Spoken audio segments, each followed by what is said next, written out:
Will the aldermen please take their seats so we can start the meeting on time?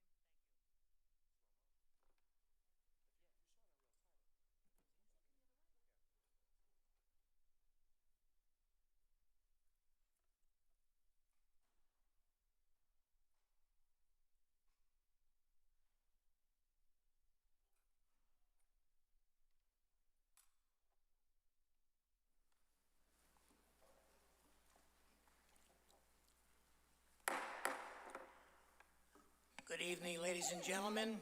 Welcome to tonight's meeting. Today is Monday, July 6th, 2026. We welcome you to the July meeting of the Milford Board of Aldermen.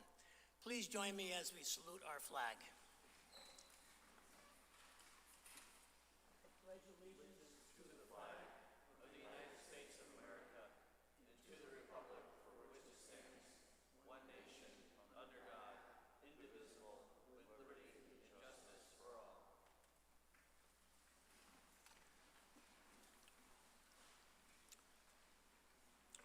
Madam Secretary, will you please take the roll? Alderman Ali. Here.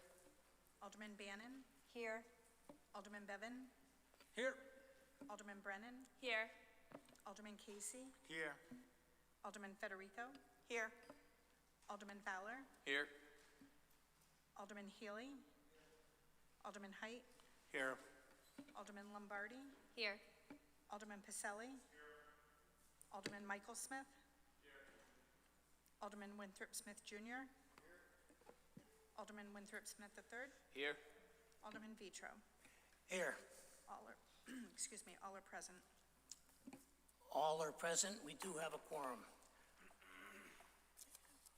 Before we have a public comment, I just want to mention that if anybody's here to speak about the Stowe Barn lease, it's been removed from our agenda. It will be put back on the agenda in August. So anyone wishing to speak on that particular item, just keep in mind it's going to be in the August meeting. Thank you.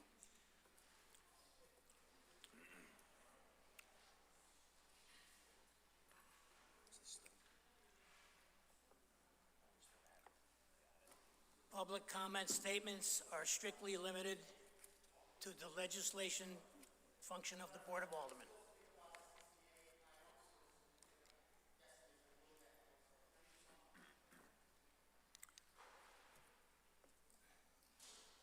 The public comment statements are strictly limited to the legislative functions of the Board of Aldermen. Please use every effort to limit public speaking to the permissible business of the Board of Aldermen. The time limit granted to each speaker shall be 3 minutes. Residents, taxpayers, and electors may address the board. The board encourages speakers not to express derogatory, insensitive, or offensive statements, or to engage in personal attacks against individuals. Please keep in mind that the structure of our meeting does not allow for a two-way dialogue or to answer any of your questions. Residents can contact their district alderman by phone or email regarding issues or concerns. We welcome and appreciate your comments and concerns regarding city business and community matters, and all matters will be taken into consideration. Anyone who wishes to address the board can do so at this time. To allow everyone an opportunity to speak, I remind you, please limit your comments to 3 minutes. Please begin your statements by clearly stating your name and address for the record. Thank you.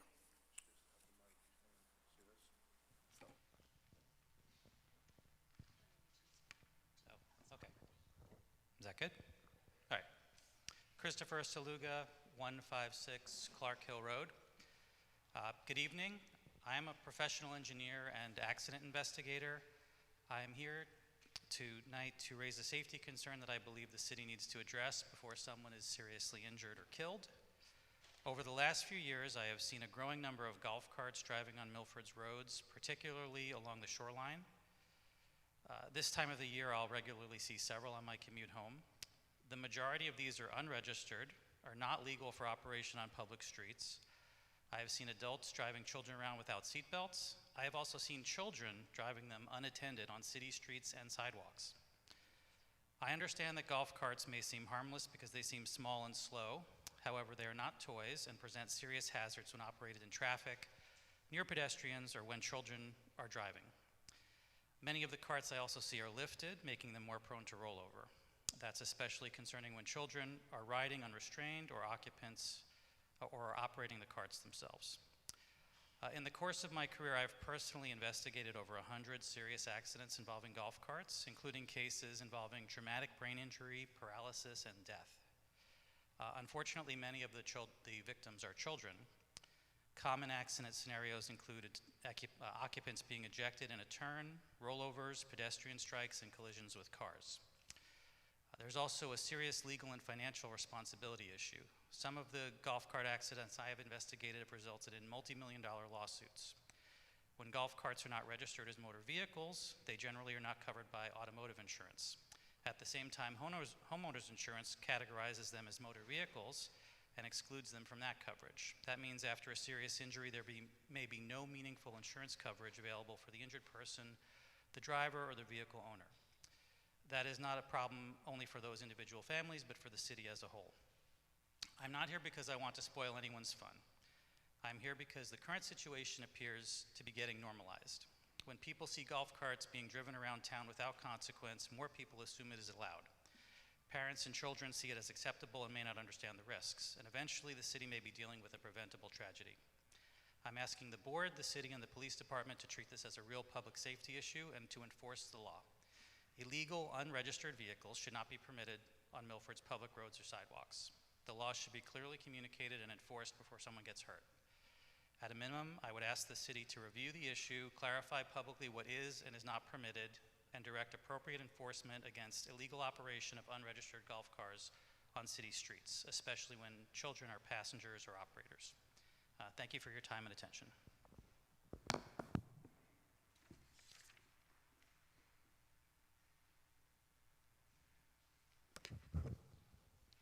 Good evening, Jeannie Cavallero, 109 Siemens Lane, Unit 25. I am here tonight representing Milford Coalition of Condominiums and to talk to you a little bit more about the trash rebate. The trash rebate is over 20 years old. 2 years ago, we were fortunate enough to get it looked at again, and the ordinance was revised, and there was a slight increase. That increase is still not making it equitable on what a single family is really costing the city for trash versus what the condominiums are getting back in the rebate. Right now, in that ordinance, is a clause that got put in that every even year, the rebate will be reevaluated. Well, costs are going up and have gone up over the last 2 years. I know there are things in the works that possibly trash will not be a problem and the rebate will not necessarily be enforced because the city may be looking at picking up the condos trash as well as the cities. I know it went out to bid and the bids are due back in July. That still probably wouldn't be in place this year. So for the next 2 years, I would like to have it reconsidered in terms of the amount that is set aside for trash rebate and recycle rebate. It is ordinance 9.14, if you haven't seen it yet. And I thank you for listening to me again, and I'll see you next month.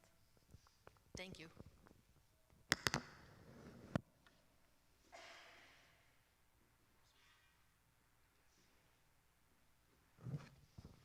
Good afternoon, gentlemen and ladies. My name is Jorge Chiluisa. I'm here with my wife, Tori, and my daughter, Selena, and my grandson. We live on 66 Stowe Avenue. That is the original main farmhouse of the Barnes.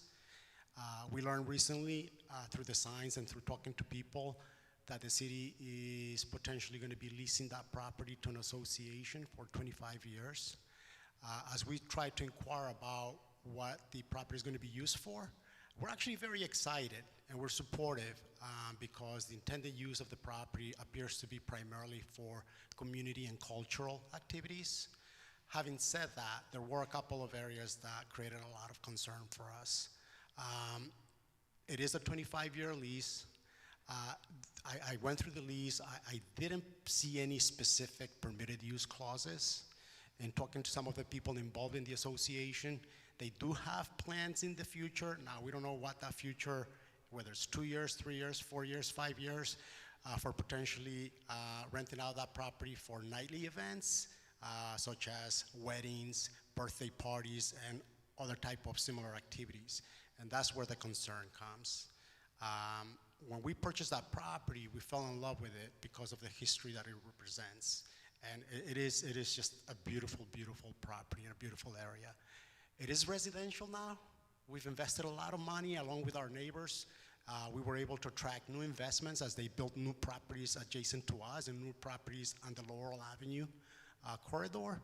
And we feel that we were a big part of that because people were willing to take that risk and invest. And as a result of it, we've seen a whole renaissance of Walnut Beach.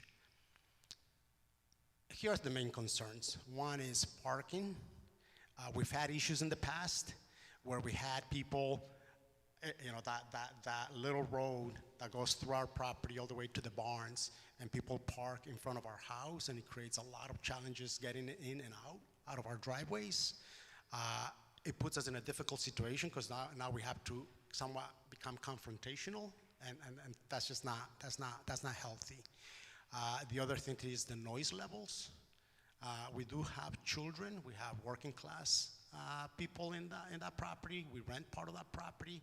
And obviously, having noise at 10, 11 p.m. at night, it creates a lot of challenges for us. And then the concern that we have is we already have Tide, and we have, I think, another venue property on Naugatuck Avenue. Obviously, this is a nonprofit association, so they're going to be able to outbid those properties, especially for those type of events. So it could become a very, very high traffic in terms of those events. And then lastly, it's just overall nuisance. Thank you. Thank you for your time.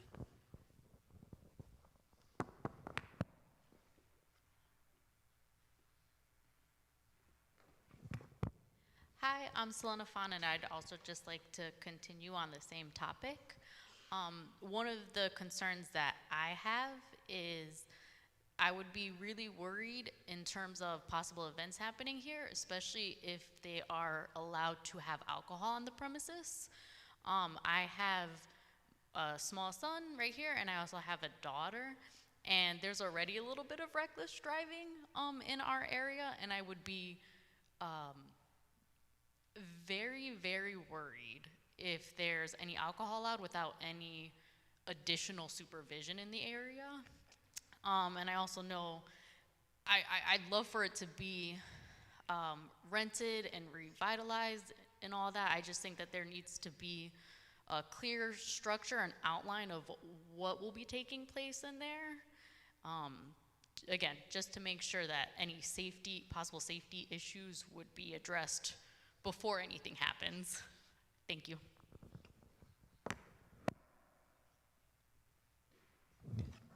Good evening, Victoria Chiluisa, 66 Stowe Avenue, and my husband and my daughter both have, said the main points that I have to say as well. And our big concern is, the parking, possible, venues late at night, having music, marijuana, wafting through the neighborhood, and and some excessive alcohol use, which we already do have some of that in the Boys and Girls Club parking lot and around the beach area. So our concern, in our small neighborhood is really that. So thank you.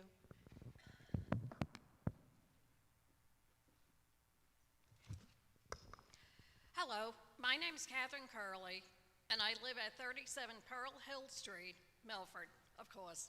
I have lived on Pearl Hill Street for 22 years. I'm opposed to the completion of the UI replacement project, especially the placement of 65 to 125-foot poles along the tracks and residents' backyards on Pearl Hill Street called the Milford Project section. My main concerns are with health and property values. I understand the effects of being close to an overhead 115,000 volts electromagnetic field have been associated with childhood leukemia, and that any person who has a pacemaker or uses other battery devices is also in danger. That just isn't right. Also, I understand property values will diminish 10 to 15% as a result of these overhead transmission wire projects. This affects all homeowners on the street. I put a lot of money into my home with renovations, and I don't want to see the value decrease because of outside factors. Thank you.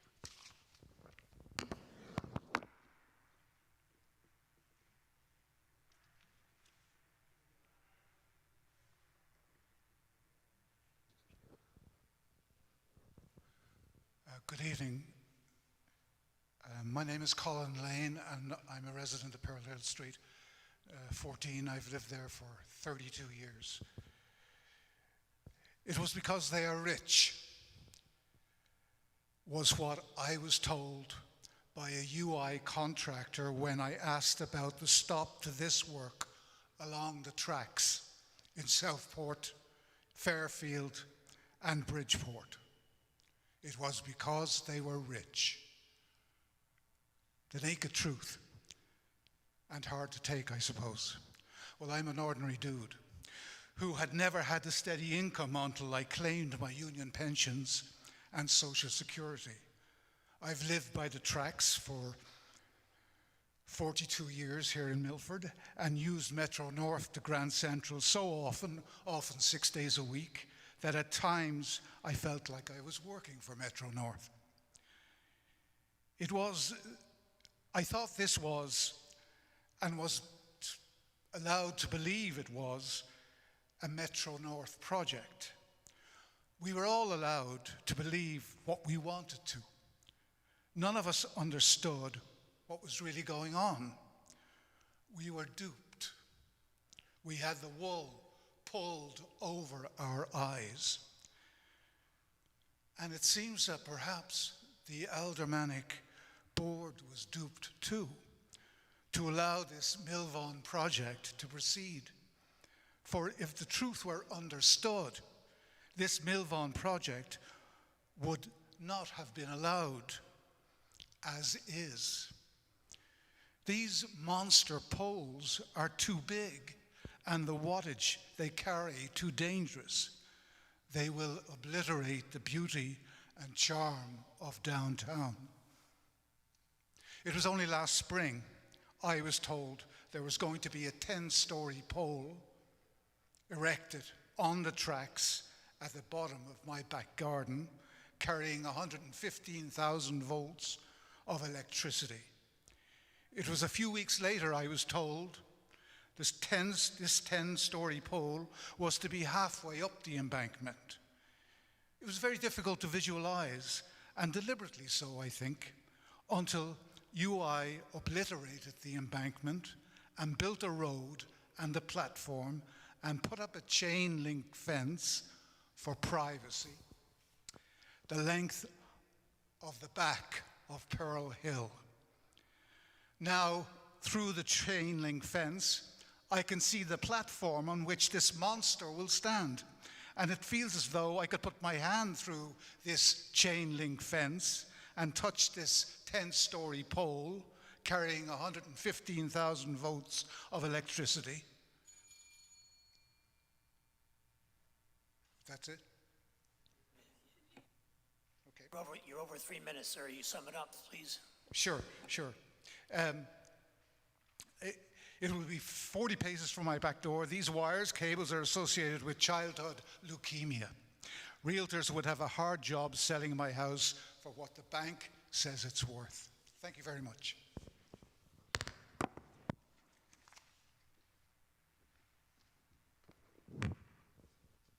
Hi, I'm Dr. Shannon Buckley, and I own and live at 11 Pearl Hill Street here in Milford. I too am opposed to and concerned about the ongoing UI monopole project that will cut through Milford, particularly affecting Pearl Hill Street and my fellow neighbors' properties.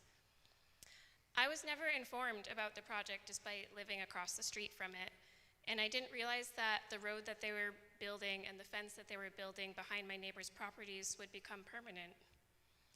In fact, when I've spoken to people in Milford about what's happening in my neighborhood, many of them also don't know what's going on. I've heard that, when they see the construction, oh, maybe it's a bike path, or oh, maybe they're repairing the railroad. So it's clear that the community doesn't really know what the extent of this project is. I'm also concerned about the negative impacts that the high voltage power lines will have on my property values and the general eyesore that will be on our beautiful city. I was speaking with a realtor friend in the area. She works out of New Haven, and she ran some numbers for me in Woodbridge, Connecticut over the last 2 years. There was about an $11 decrease in price per square foot for properties that were within 200 feet of the high tension line that runs through Woodbridge versus properties that are more than 200 feet away from the lines. So for about a 2,000 square foot house, that's a decrease of about $20,000. You could say it's small, but it's pretty significant, I would say. It's odd and concerning to me that UI would begin this project that will affect Milford's downtown and surrounding neighborhoods without first properly informing the community, almost like they had something to hide. And they were very vague with what information they gave to those that they informed. As far as I can tell, this is a project that will bring zero benefits to the city of Milford and only negatives. So I ask that the city of Milford stand with the other cities already mentioned, Bridgeport, Fairfield, and Southport, who have taken steps to oppose the construction of these monopoles, halting them and allowing for discussions of other options. And at the very least, I ask Milford to demand that UI restore the land behind my neighbors' properties for wildlife to return and for their privacy as well. Thank you.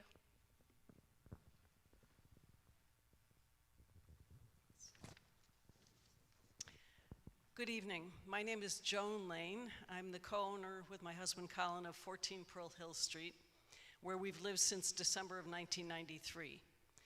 Committed to staying in Milford, where we had lived since 1984, we bought this particular property in significant part because of the beautiful tree canopy that was running down the block and the great backyard for our kids and their friends to play in.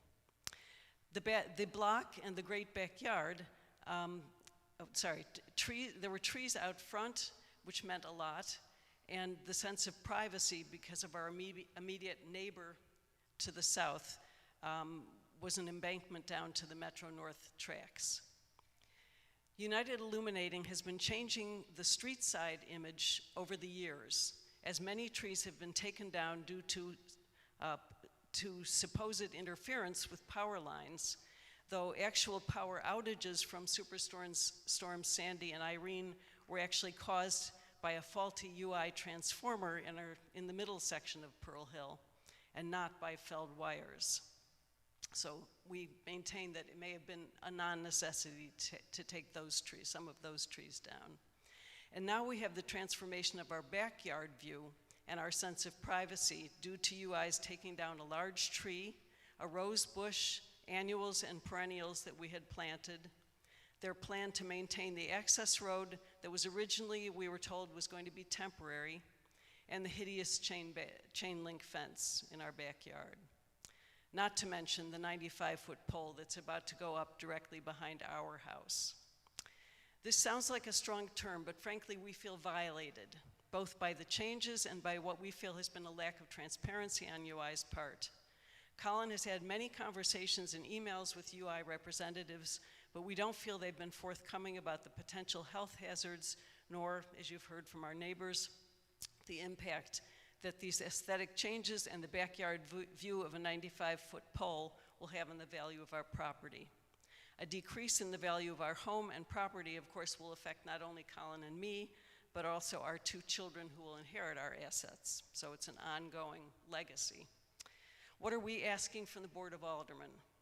As you heard from Shannon just now, we're asking that the city join the legal action that we understand was brought by Westport and Fairfield to petition UI to put the power lines underground rather than on 95-foot poles along Pearl Hill Street. Why should Milford be treated differently from our neighboring communities? And we also ask that you support our demand for additional mitigating measures to be made by UI, such as erecting a more appealing fence in lieu of or in front, in other words, the house side of the chain link fence, and the replacement of the plantings that were taken away. Other neighbors may have additional expectations beyond a fence and landscaping. And I just would like to, I don't know if we can leave our paper copies with you, but I would also like to just pass around as we're speaking. This was our before, and this is our after. And I would just like you to take a look at these. And thank you for your time and your consideration.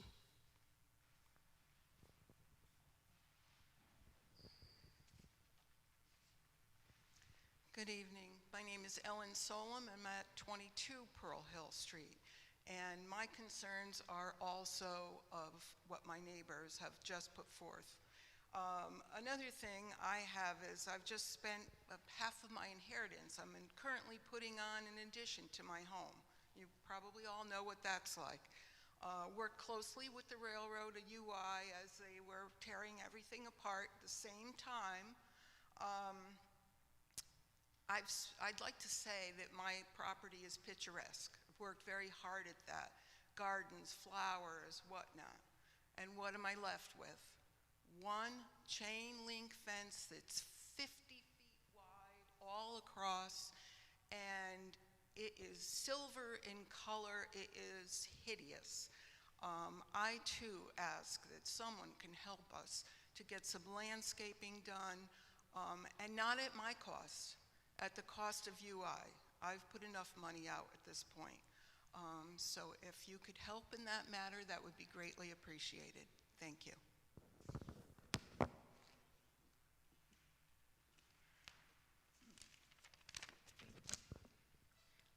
Mike Beetham, 16 Pearl Hill Street. I'm here to talk about UI's project along the Metro North DOT corridor. Just briefly, indulge me, consider this image from H.G. Wells' War of the Worlds.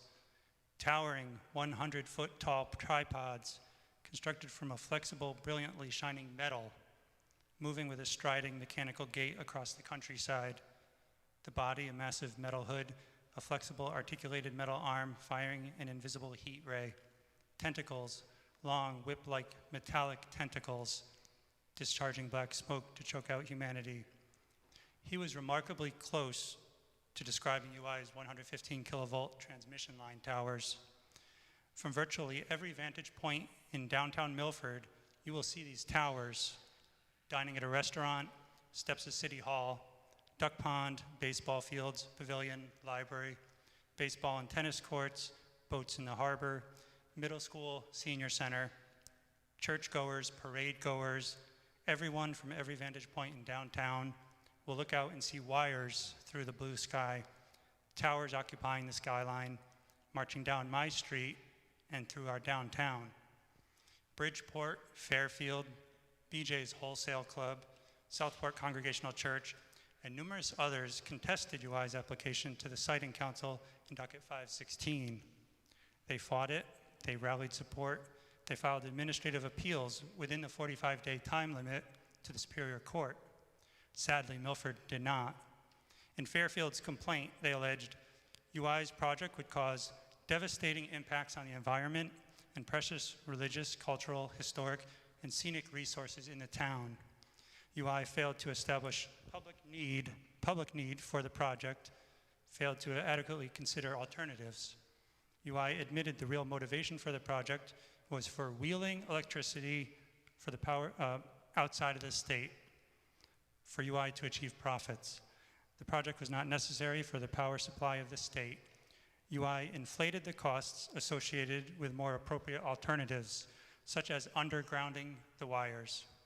I'll stop there, but it goes on and on. The court remanded it. Siting Council denied UI's application, further denied it on reconsideration February 2026. UI is now appealing this to Superior Court right now. This fight continues, and maybe they'll succeed in getting UI to bury the lines. I live on Pearl Hill Street. One of these 10-story poles will be 25 feet from my backyard. I'm concerned about our property values. I'm mostly concerned about the effects of the magnetic fields on the health of my kids, my family, and my neighbors. 20 more seconds and I promise I'll wrap this up. We thought this was a Metro North project for the trains. The notice was inadequate and ineffective. Most residents of Milford probably never heard of the Siting Council. We count on the leaders of Milford to protect our interests when something like this comes along. Fairfield County is still fighting this.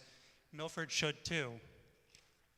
Milford should be pushing harder for the underground option, not just for downtown, but also for Pearl Hill Street and other residential properties who have their property values affected. There's more than aesthetics at stake here.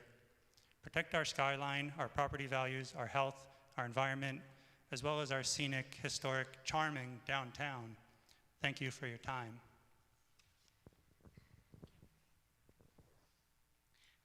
I have a handout first that I'd like to be distributed.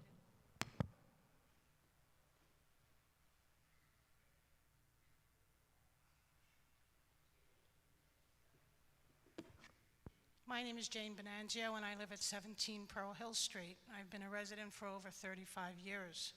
My fellow homeowners will be outlining a number of concerns about the UI Milvon Monopole project. My concerns are about the City of Milford's response and its elected officials during the aerial easement and the land easements that was going on. I understand from trying to go through some of the agendas and looking at what's been available that there were 2 meetings where the aerial easements and the land easements were pushed back in Milford. The reason was not understanding the plan. I totally get it. If you go online, it's very difficult. However, when they looked at the easements in those 2 meetings, they were looking at easements on River Street, Prospect Street, and Old Gate Lane. Eventually, those aerial and land easements were granted. Why was Pearl Hill Street not in the loop? Did anyone come and visit Pearl Hill Street? Did anyone come and interview our homeowners? That handout that's going around is a picture that was a projected picture on one of the assessments on one of the UI project plans that was put up in 2022 to 2023. And it shows that monopole behind a house of someone who could not be here tonight on 2 Pearl Hill Street. That is a concern. Again, why was nothing done? That's why we are here. We are asking for help. I understand that UI more than likely took full advantage of, let's call the COVID veil. None of us knew what was going on. Colin Lane specifically said that. We had no idea what was going on. We all thought it was a Metro North project. And all of a sudden, it has transmuted into this $300 million project that UI has stated as a cost. They also stated that the cost to bury underground lines would have been $800 million. Surely you as representatives should have looked at the massive scope of the project and perhaps asked for some type of a committee to be formed here in Milford, or asked for a more public outcry or output on this. None of us received any type of letters or anything from UI, and we certainly haven't received anything from the Board of Aldermen. I don't know if you set up any type of a committee to vet projects. I don't know if that's part of your procedures. I would certainly hope that it was. I think that expert help could have been asked for. There certainly had to have been some money in our $250 million budget here in Milford in order to get an expert to navigate this project. I think that certainly would have been a prudent move. I join my fellow homeowners in asking the Board of Aldermen to meet with the City of Milford attorney to join the litigation with the towns of Southport, Fairfield, and the City of Bridgeport, and to explore other options, including burying the power lines on the tracks behind Pearl Hill Street and other areas in Milford. Again, we at Pearl Hill Street feel we have been ignored and left on the side, and I certainly hope that our appeal to you doesn't go unnoticed. Thank you for your time.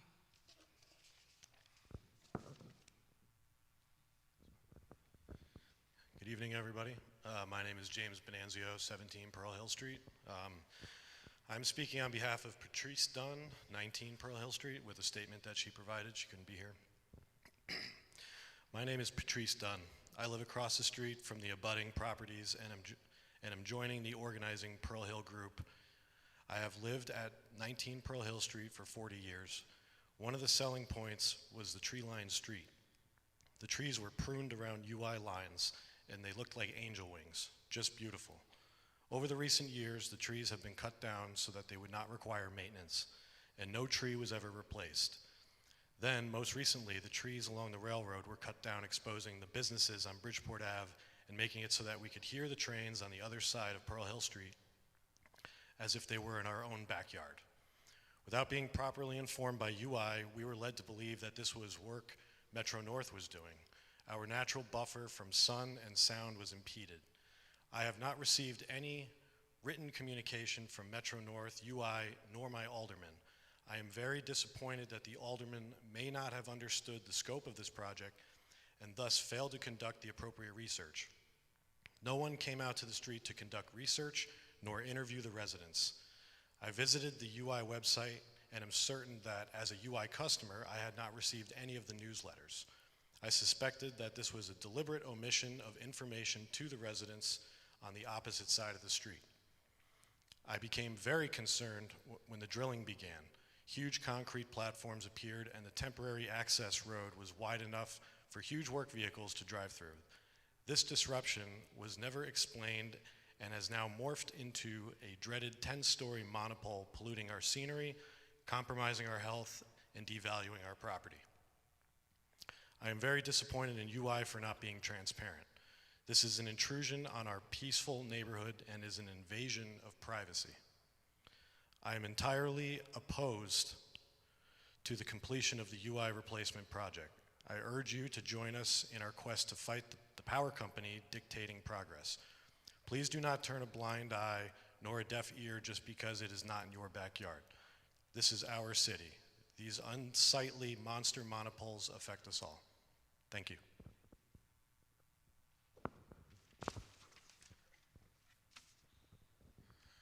Good evening, Mayor, members of the Board of Aldermen, and city officials. My name is Pat Civitella. I'm here speaking on behalf of Silver Beach Association, and I'm here tonight to give a brief follow-up on issues still affecting our neighborhood and to ask for continued attention and action.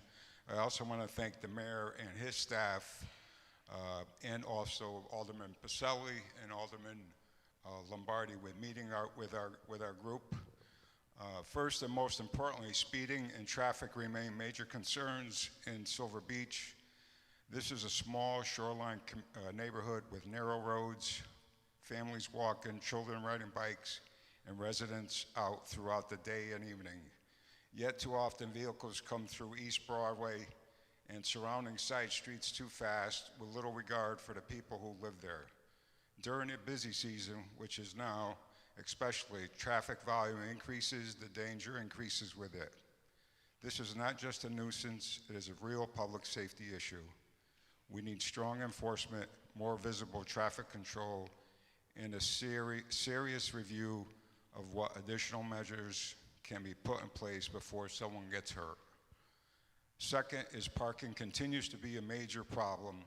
Cars are often parked in ways that create congestion, block sight lines, and make it difficult for residents, visitors, and emergency vehicles to move safely through the neighborhood.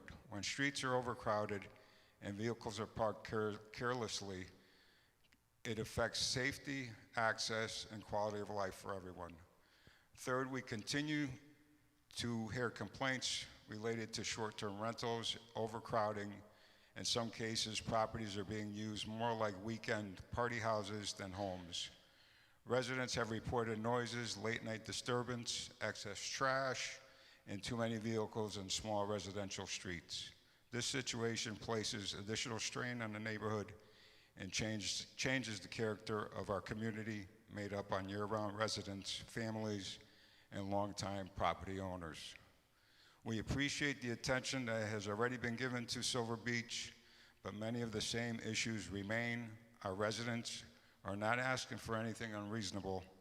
We are asking for basic enforcement, practical solutions, and a continued partnership with the city to protect the safety and character of our neighborhood. Silver Beach is part of Milford. We want to preserve it, improve it, and work collaboratively with the city leadership. Silver Beach Association stands ready to be part of the solution, but we need support and follow-through.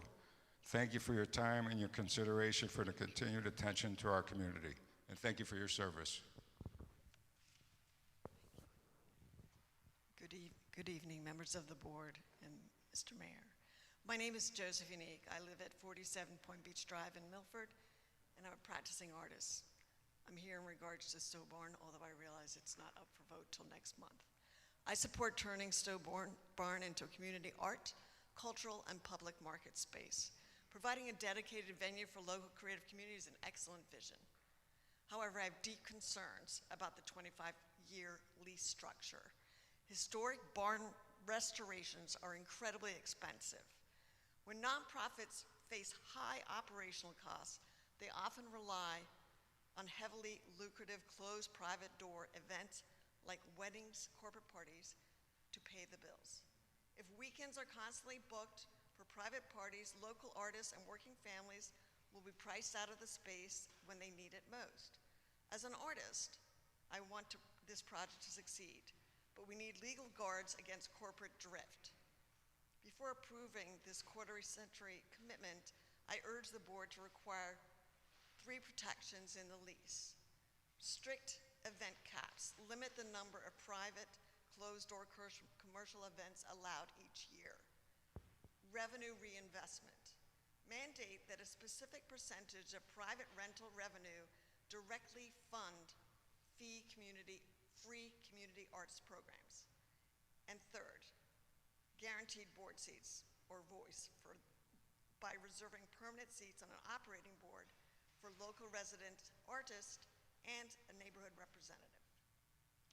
Let's preserve the agricultural roots and artistic future of Stowe Barn for the public, not private events.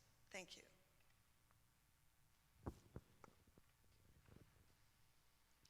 Good evening. I am Sarah Wood from 198 Gulf Street. First of all, I want to be clear. Everyone in this community wants our children to be safe. We want all drivers to slow down near schools, crosswalks, parks, and neighborhoods.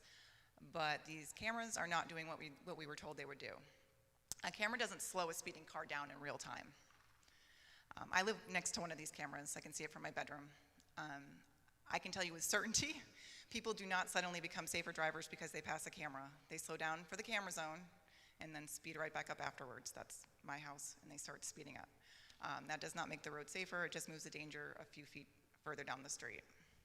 And these cameras do nothing about the real concern we see every day, like the e-bikes traveling far above the speed limit in streets and sidewalks, and they're not registered, and they can't be picked up on the cameras. So while the city claims these cameras are about safety, they can't even address some of the most visible speeding risks in our neighborhoods. If the city were serious about protecting children and slowing traffic, it would be investing in like raised crosswalks, speed bumps, rumble strips, better signage, crossing guards, in-person officers during peak hours, and safer street designs.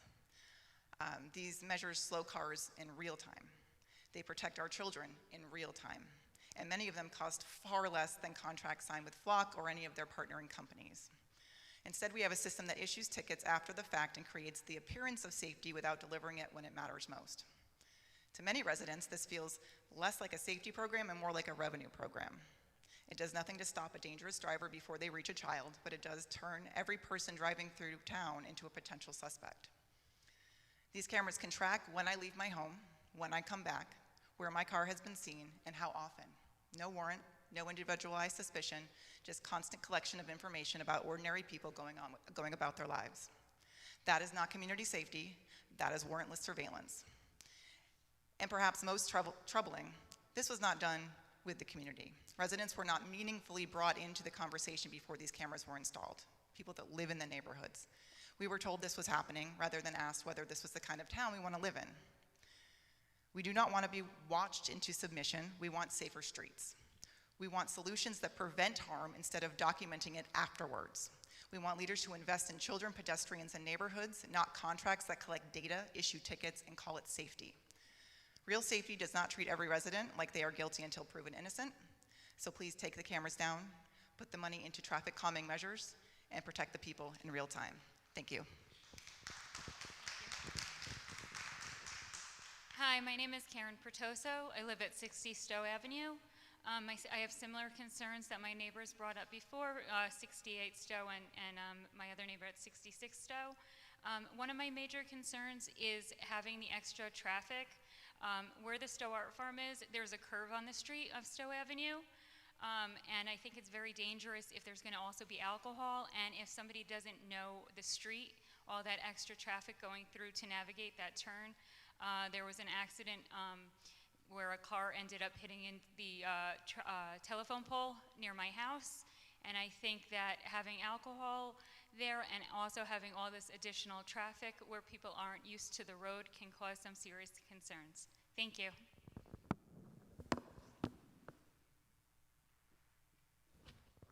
Hello, my name is Robert Smith. I live at 12 Pearl Hill Street. My parents bought the house on Pearl Hill Street in 1951. And in 1955, my father received a letter from the DOT saying that I-95 was going to come follow along the railroad tracks and go downtown.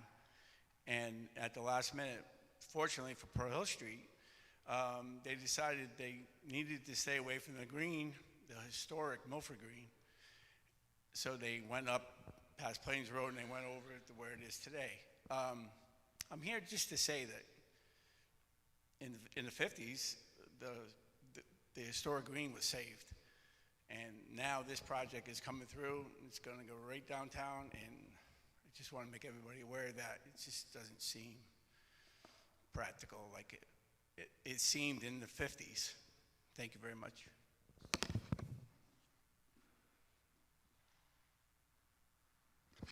Good evening, William Spielman, 36 Pearl Hill Street. I'm here with my fellow neighbors in opposition of the current UI project.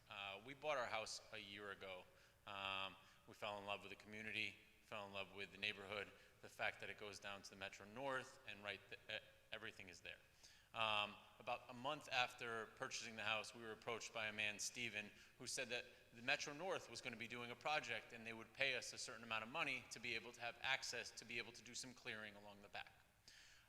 2 months later, they came again and said, you're actually going to have to move your fence in because this is part of the property. We're just putting a temporary access road so that we can do the work, and then we'll restore the property afterwards. Construction began about 2 months ago, and upon clearing and leveling all the fields, keep in mind there are mice, voles, snakes, all of those things were all inhabiting that area back there. I reached out to the site supervisor because 2 days into the project, our house was inundated in the basement. Now keep in mind, it's a 1920s house. The basement, its stone foundation was inundated with mice, with snakes, as a result of the vibrations from the heavy equipment.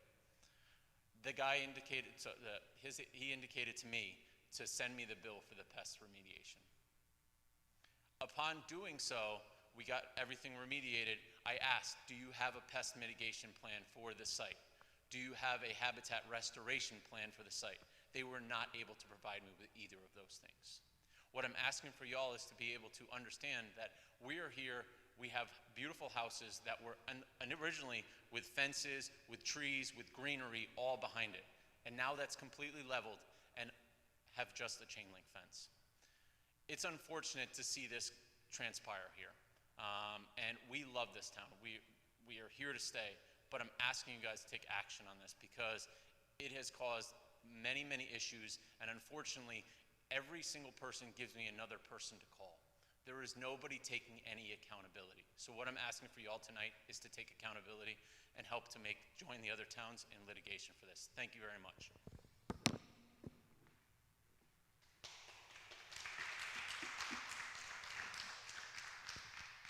Good evening.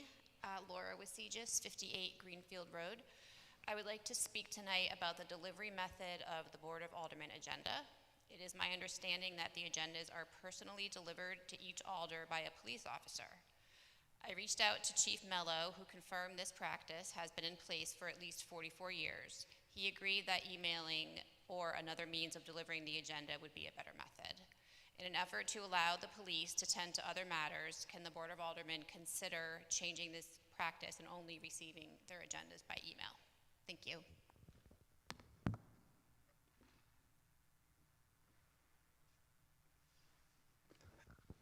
Hello, my name is Christina Ramos. I live on 28 Pearl Hill Street. I am a new resident of Milford, but the house has been owned by my partner and his family for 27 years. Beautiful property, beautiful neighborhood, beautiful home, beautiful landscape in the backyard. We have a pool, we have a beautiful shed, we have a beautiful neighbors, and now we do not get to enjoy that beautiful life that we have been enjoying for many years. He has enjoyed it his entire adolescent life, his adult life, and I have had the pleasure of enjoying it these past couple of years, and it has all been destroyed. The animals, the trees, the shrubberies, the landscape has all been taken out from behind our house. A shed that had been on that property when his father purchased the house 27 years ago, and his father had a shed placed back on that exact spot, and we were told we had to move it for this property. We lift up a shed, a 20-foot long shed. We had it lift up and moved 15 feet. We had it moved 15 feet so that they could put this road down that was going to get removed and then refurbished beautifully with greenery and shrubbery for all of our animals to come back to live there. It's not happening. We moved our shed. Here's a check. You could use our property. Here's a check. We could do this. Here's a check. No, we don't want a check. We want you to say what you're going to do. They said they were going to get rid of the road. They're not getting rid of the road. They were going to put shrubbery back, greenery back. They're not doing that. We need your support. I have a beautiful pool. I can't even go in my pool without seeing this road because they had to make an incline. So there is an incline. Here is my fence, and there is an incline going up. I could see the workers' hips over this fence in my backyard where there used to be trees, beautiful flowers, beautiful birds. We need your support. We're all here just asking, get them to say what they're going to do and make them do what they're saying they're going to do, and help us out here. We need your help.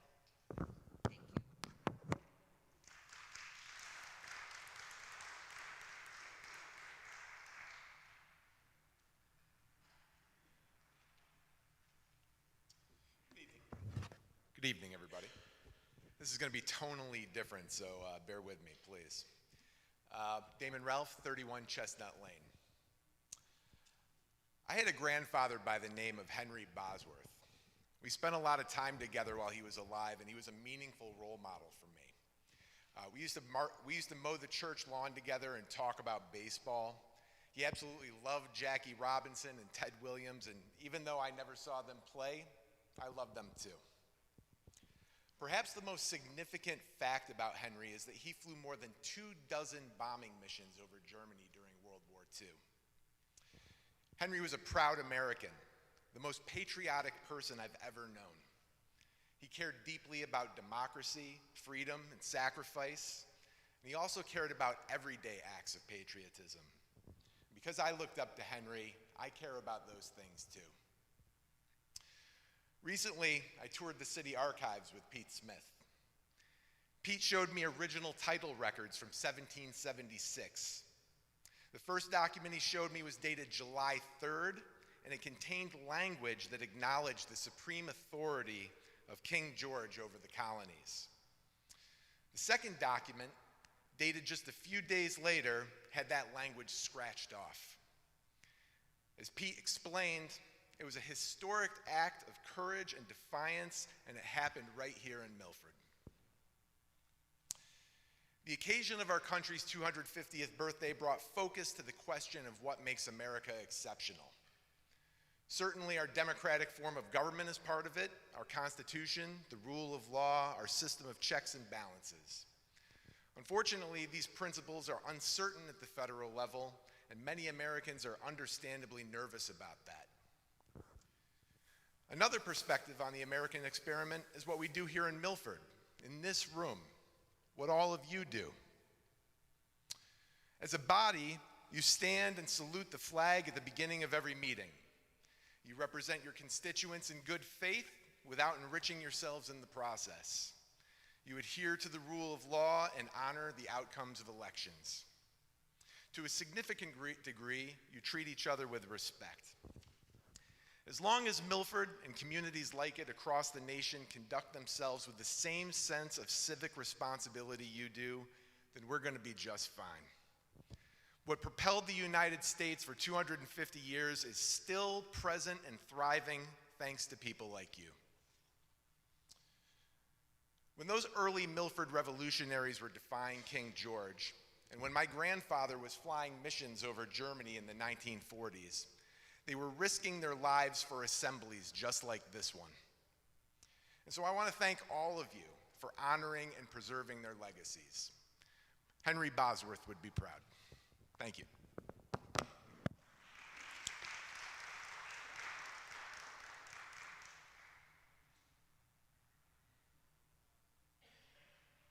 Anyone else wishing to address the board can do so at this time.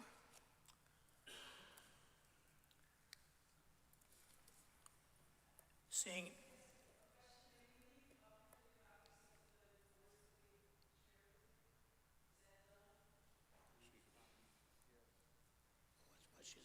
Leave a copy. Yes. Yes. Yeah. We're going to be going with the meeting. Alderman Pasali, agenda item number 3. Agenda item number 3, consideration of minutes of the regular meeting of the Board of Aldermen held on June 1st, 2026. Second. We have a motion and a second. Is there any discussion? Seeing none, all in favor? Aye. Opposed? Motion passes unanimously. Alderman Vasali. Agenda item 4, consideration of minutes of the special meeting of the Board of Aldermen Ordinance Committee special meeting and public hearing on June 1st, 2026. Second. Motion has been made and seconded. Is there any discussion? Hearing none, all in favor? Aye. Opposed? Motion passes unanimously. Alderman Pasali.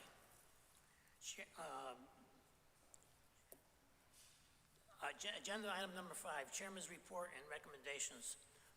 I'm going to turn this over to the mayor with his report and recommendations. Mr. Mayor, do we have a report? I was going to say good morning.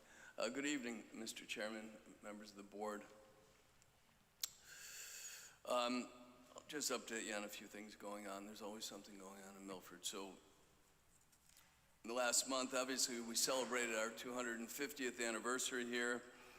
I'd like to give a big thank you to co-chairs of our 250th, Pete Smith and former Mayor Ben Blake, along with Robert Towns, our Economic Development Director, John Wazinski, Tom Hunt, Amanda Learned, and a host of other people that contributed to a very successful 250th anniversary parade.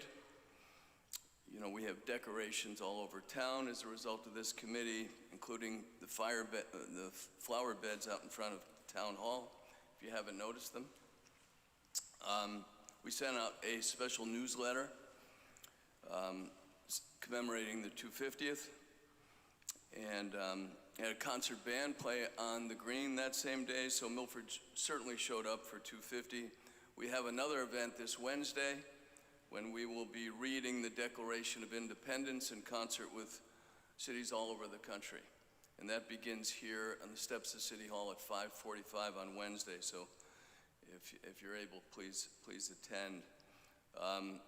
This 4th of July, we laid wreaths up at the Soldiers Monument in the old cemetery, and again at Liberty Rock to commemorate the people who fought and died for this country, not only in the Revolutionary War, but in all wars that have protected our freedoms. I held an open house here on June 3rd, invited the public to come. Any issue, any topic, any questions. I took about 45 minutes, maybe a little longer, to share the state of the city with the folks who attended.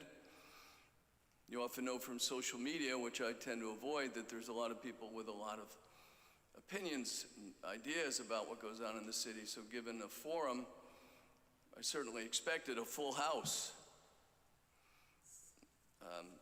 Disappointed that we didn't have a full house, but nonetheless, we had people that were sincerely interested and came and participated.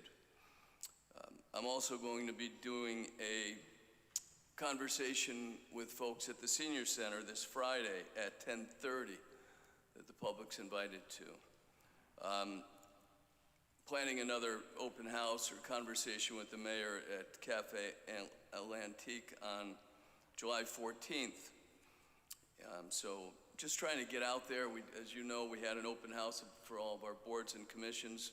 One of the things you hear a lot from people is they're looking for transparency, a chance to talk to people in government, and so hopefully we're affording those opportunities. Working with a few select folks to do a bike walk to school day, which I think is pretty cool. They've done it at Pumpkin Delight, and we're looking to maybe expand it, where they have kids agree to walk or ride their bikes to school instead of the bus. And we create an event around it. And it's been successful at Pumpkin Delight, and look forward to working with a small committee to roll that out to other schools as well. Promotes getting out in the air, walking, exercising.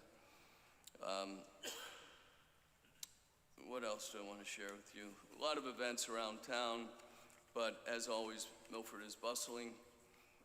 And as people say, they love to live in Milford. There's always something going on. Obviously, the 250th ended with the parade transitioned into Juneteenth, and then followed by a kickoff to summer. And while I was there, I was thinking, God, there must be 5,000 people here. Well, my estimates were sorely underestimated, where the recent numbers are somewhere around 40,000 people.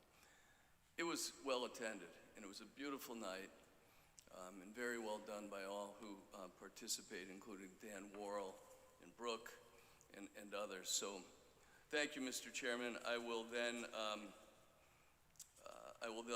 ask the board to go ahead and attend to items 8A through 8C. Thank you. Thank you, Mr. Mayor. Agenda item number 7, there is no unfinished business. Agenda item number 8, Alderman Pacelli. Agenda item 8A, Board of Aldermen approval is hereby requested for the appointment of Nancy Forville, 38 Florence Avenue, as a member of the Fair Rent Commission to fill the present landlord vacancy, term to expire 12/31/28. Second. Motion has been made and seconded. Is there any? Seeing none, all in favor? Aye. Opposed? Motion passes unanimously. Alderman Pacelli. Agenda item 8B, Board of Aldermen approval is requested for the appointment of Mary Jane Burns, 10 Avalon Drive, Unit 3214, as a member of the Fair Rent Commission to fill the present tenant vacancy, term to expire 12/31/28. Second. Motion has been made and seconded. Is there any discussion? Hearing none, all in favor? Aye. Opposed? Motion passes unanimously. Alderman Pacelli. Agenda item 8C, Board of Aldermen approval is hereby requested for the appointment of Megan Doyle, 112 West Town Street, Unit A, as Milford's representative to the South Central Connecticut Regional Water District Representative Policy Board, term to expire 6/30/28. Second. Motion has been made and seconded. Is there any discussion? Alderman Smith III.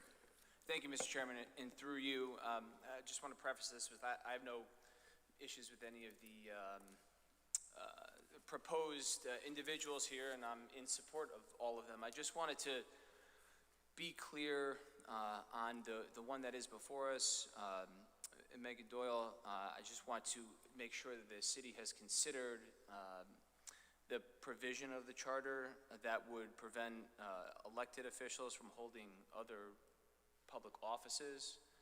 I want to make sure that, I know we've had situations even on our board, Bill Bevan has had to step down from certain appointed positions because he held public office. Our registrar of voters had to do the same thing, so I just want to make sure we aren't in that situation. And it may be that the Regional Water District Representative Policy Board members don't fall within those parameters of the charter. I just want to be sure that the city has considered that, and that's not the case. Because we're just going to be back here again imminently.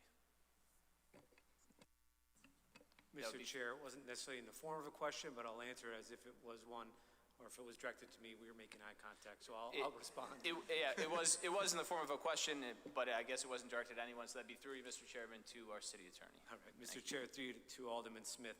So I believe you're talking about Article 2, Section 7, which provides during the term for which he was elected, no elected official of the city shall hold any other public office or appoint whatever elective or appointive within the city government, except that of Commissioner of the Superior Court, Mayor, and Notary Public.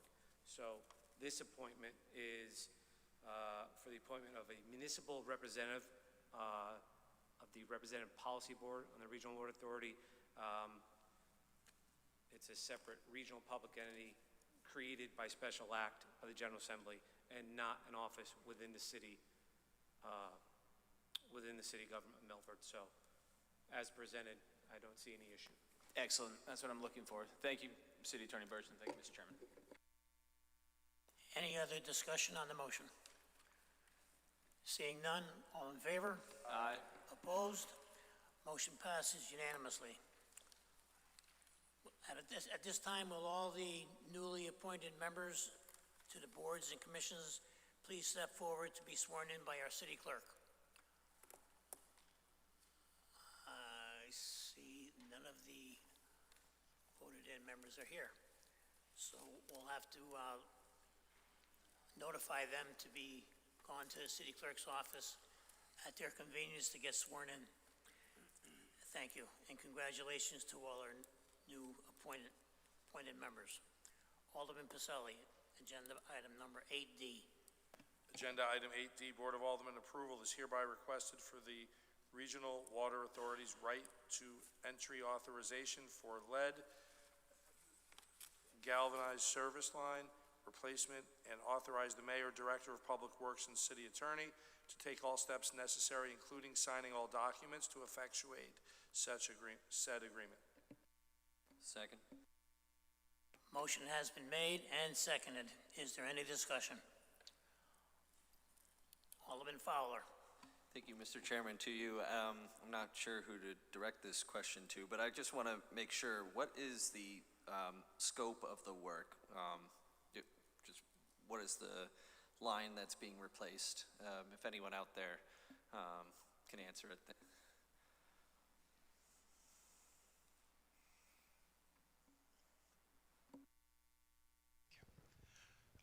Good evening. My name is Kevin Watsy. I'm with the Regional Water Authority. To answer your question, take a step back.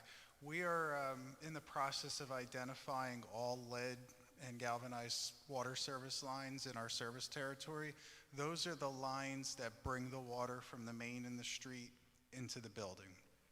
We have identified that this building we're sitting in right now has a lead service line, and we are launching our lead service line replacement program here in Milford later this summer or early fall. And so what we're asking for tonight is the right of entry, because we need your permission to come on your property to replace that service line. No cost to the town, No direct cost to the town. We'll be replacing it. And if it is approved, we actually plan on doing this building as the first replacement in that program.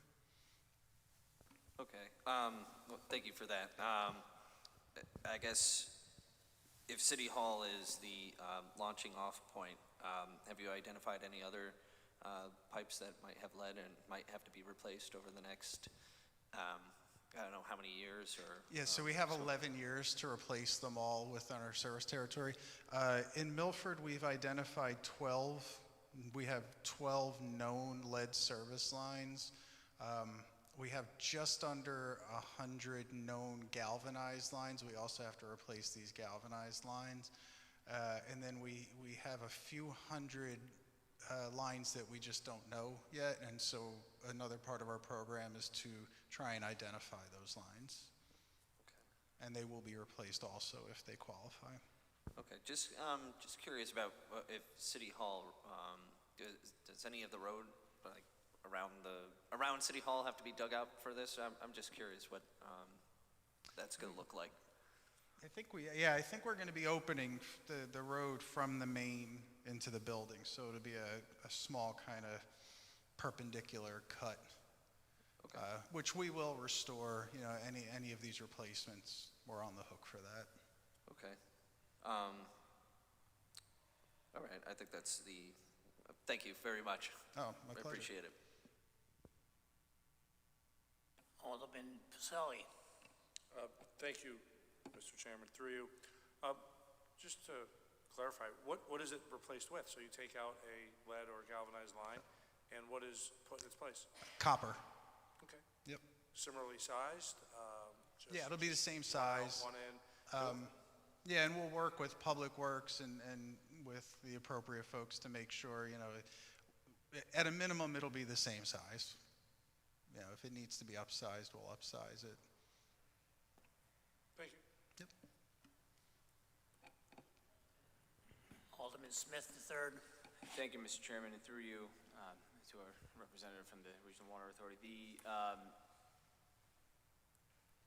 My understanding is a big piece of this is to receive an indemnification agreement from the city so that when the Regional Water Authority workers were to come into the building, work on the city property, there would be protections in place for injury or something that may happen to the workers or something of that nature. Do I have that right?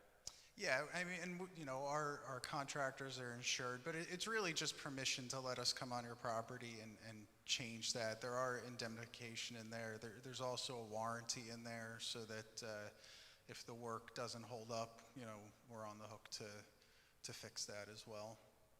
Understood. And then why is there not a mutual indemnification agreement? What were to happen if, let's say, a city employee were to be accidentally injured from work that was taking place on city property? What would happen then? That's a question I'm going to have to come back to you with. I'm not a lawyer. So sure, understood. Yeah. But it was just, you know, thinking about it conceptually, if we're providing an indemnification to the Regional Water Authority, it would make sense for the city to have one as well. You know, you can come up with a variety of different scenarios where it would be appropriate if a ladder falls on a city employee and the city employee gets injured, or there's some sort of, not saying that there would be, but if there were some sort of negligence on the part of a RWA worker employee, it would make sense for the city to have some sort of protections in there. And maybe there are those sorts of protections in place that maybe I missed in the contract, but it would seem to make sense to have some sort of mutual indemnification agreement that would flow both ways instead of just unilaterally. Yeah, and I'll have to get back to you on that, but I do know we do have our own insurance, so if something like that did happen, it might fall under our general insurance provisions. You know, this really represents the first time that the water company is going to be doing this type of work on private property.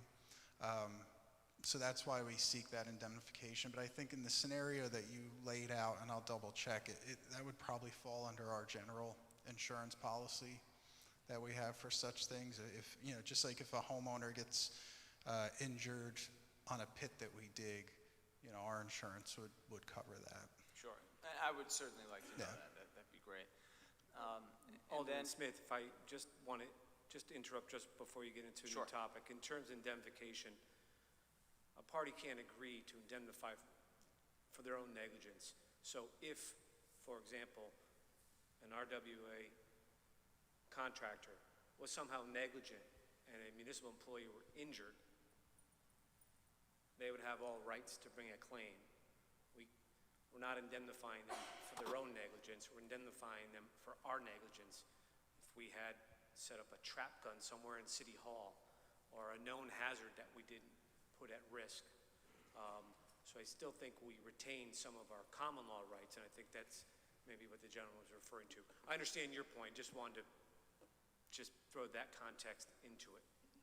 understood, and I appreciate that. It still does make sense, as you suggested, to have that mutual indemnification agreement, or at least to have some of those questions answered. But I did want to move on to, and through you, Mr. Chairman, if we weren't to pass this tonight, what would then happen to the work? In reading this attachment, this 8D attachment, it looks like in the preamble to it, there is it looks like a requirement for the Regional Water Authority to do this type of work. And so I'm wondering if the requirement to, I guess, service or replace these types of pipes, would that just be, say, from the main to the building, and it would stop at the building because it would be city property? I'm just trying to understand what would happen if it weren't to pass. Yes, so that's a great question. So in general, the water company is responsible for the section of the service from the main to the curb. So if that were lead, we would replace that, we would stop at the curb. We are required to replace all lead service lines in our service territory for those who want them replaced.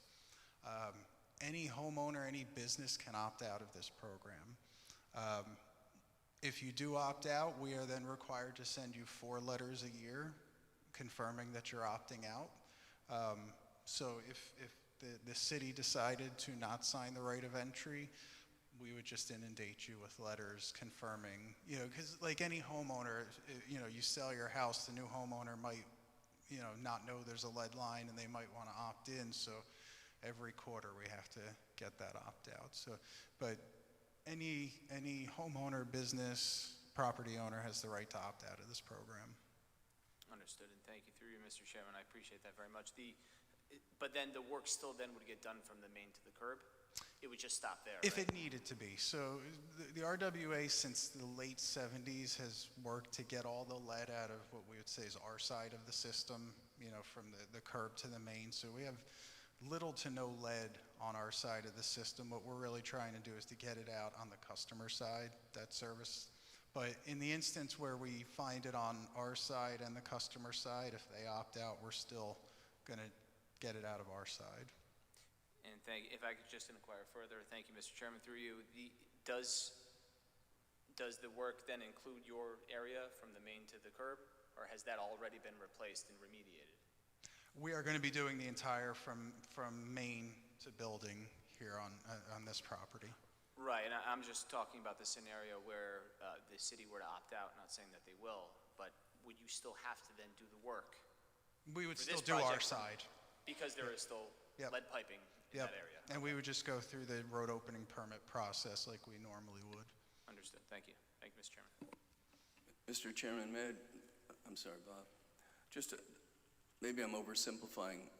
Lead has been determined to be hazardous Yes, in sir. our drinking water. So it's not a good thing. It's not a good thing. So you're offering to come in and take out the lead pipe at no cost to the city? That's correct. Thank you. And if I may, just put it on record, we, for folks that do have these lead lines, we test for lead constantly in our system. On the folks that we know have lead lines, we actually condition the water to prevent the lead from leaching into the water, and we provide those test results to folks just to reassure them that even if they do have a lead line, the water is safe to drink. So I just wanted to put that out there as well. Alderman Pacelli. Alderman Smith. Thank you, Mr. Chairman, and through you. I know that we're all enlightened that the lead is dangerous to us, but again, I just wanted to ensure that we weren't doing something, giving away certain rights or signing certain contracts that we didn't have to. So it sounds like you've adequately answered my questions where you wouldn't be able to come in to the city property and replace this piping without this sort of agreement in place. Yes, without the right of entry, It would stop from the main to the curb, and that's it. That's correct. I appreciate that. Thank you. Alderman Pacelli. Thank you, Chairman, through you to Attorney Bertram. Again, we face a circumstance where an agreement is before us that has been reviewed and vetted by the city attorney and presented with the intent that we approve it. That is why it's here. So I'm happy to hear the background as to why this is before us from a standpoint of the health and safety of those who may otherwise be exposed to a lead pipe, even though there are mitigation measures in place, right, to keep the lead from leaching out. But I certainly find the cause or the reason that we're being asked to sign this to be a worthwhile measure, and certainly anything that we can do to mitigate costs to the city constituents while having the work that needs to be done is a positive. And I was asking the city attorney, again, you can verify, again, if this is before us, you vetted this agreement, there's been some weighing of the risk and reward of the agreement versus the services we're getting. If there was something you could have negotiated, you probably would have already have done that. So you're in a position now where we're being asked to approve this, and it's been vetted, correct? Mr. Chair, through you to Alderman Pacelli, I certainly appreciate Alderman Smith's questions. They're well-founded. You know, we're presented with this limited right of entry to replace these pipes. That's a consideration offered by Regional Water Authority. So in terms of the contract, are we indemnifying some of the work? Yes. And that's, when I look at indemnifications, those are potential future financial exposures to the board, and that's why it requires legislative approval. In terms of the consideration for this contract, I believe that yes, I do recommend approving this limited right of entry, that a mutual indemnification would, frankly, unnecessarily complicate a limited right of entry, and it would be disproportionate to what's being asked of you. I think we do retain some of our common law rights, as alluded to, that we are protected to some extent, so the squeeze is worth the juice on this, in my opinion. All right, thank you, City Attorney Bertram. In light of that, I will be voting in favor of this. Thank you. Is there any more discussion on the motion? Alderman Fowler. Thank you, Mr. Chairman. Through you, sorry, I did have another follow-up question. I couldn't find it before, but I wanted to ask about, since this is at no cost to the city, which is a good thing for us because we want to remove as much lead and other particles from our drinking water. Who is paying for the project? Because I see that it's in compliance with the U.S. Environmental Protection Agency's 2021 revised lead and copper rule. Are you getting reimbursed by the federal government over the next, you said 11 years? 11 years, yeah. And I guess what's the, and is that a fixed cost that you're getting, a lump sum, or is it the federal government each and every year is going to be reimbursing you? I wish it were that easy. We are going after federal and state grants and loans to pay for this program with the hope that we can get the funding we need to cover all of the replacements. If we are not able to get all that funding, then the work that we're doing will be incorporated into our general rate structure. But the hope is we have folks working right now to get to, I like to say, squeeze every penny out of the state and federal government to pay for this program. You know, we've gotten state revolving funds right now to do this pilot program in Milford, and we're going to continue trying to get every dollar we can to offset any increase in rates. So does that mean it's kind of an unfunded mandate from what you guys have been presented, that like, okay, you have this duty and now you have to go out and find your own funding? That's... Your words, not mine, but I wouldn't disagree with your characterization. Okay, and so, but there is a potential that this, that the cost could end up in customer bills, right? If you didn't get this federal yes, and the potential state is granting. there. Okay. Okay, that's, thank you very much. You're welcome. Is there any other discussion on the motion? Alderman Bevan. Thank you, Mr. Chairman, through you. After you dig this and remove the lead pipe out, how do you get rid of that? How do we get rid of the lead pipe? Now that we know that the lead pipe is not good, how do you dispose of a hazardous material? Do you have a plan? So it's on our contractors to dispose of it, and it is in the contract that we sign with them that they will dispose of it in a way that, you know, sticks with the regulations and hazardous waste disposal. But it is incumbent upon them to do it. Thank you so much. Thank you, Mr. Chairman. Is there any other discussion on the motion? Hearing none, all in favor? Aye. Opposed? No. Roll call vote. Madam Secretary, please. Alderman Ali, Yes. Alderman Bannon, Yes. Alderman Bevan, Yes. Alderman Brennan, Yes. Alderman Casey, Yes. Alderman Federico, Yes.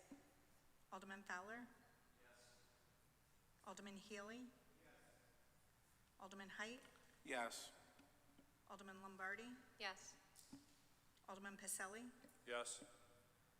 Alderman Michael Smith, Alderman Winthrop Smith Jr., No. Alderman Winthrop Smith III, No? Alderman Vitro. Yes. 13 yes, 2 no. The vote was 13 yes, 2 no. The motion passes. Thank you very much. Thank you. Representatives from the RWA. Alderman Pacelli, agenda item 8E.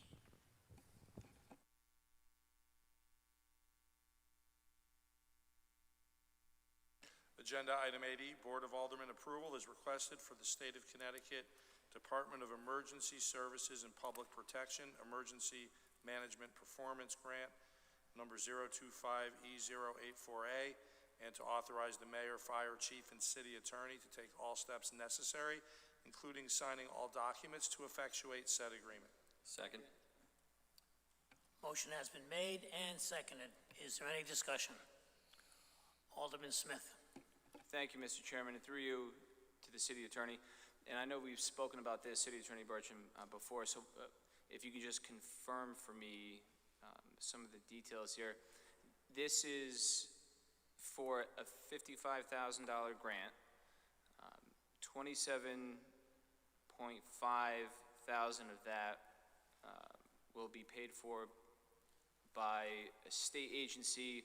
We are responsible for the other 27,500, which is already coming from the fire budget salary that's already been budgeted for. And, well, can you confirm those details? Is that all correct and accurate? Mr. Chair, through to Alderman Smith, yes, the 0.5, it may be 0.4, but it's sure. Whole number's $55,000 grant, a 50% matching grant, so 27,000 and change is grant money, which comes from the DEMIS, the Department of Emergency Management, Homeland Security, State of Connecticut grant.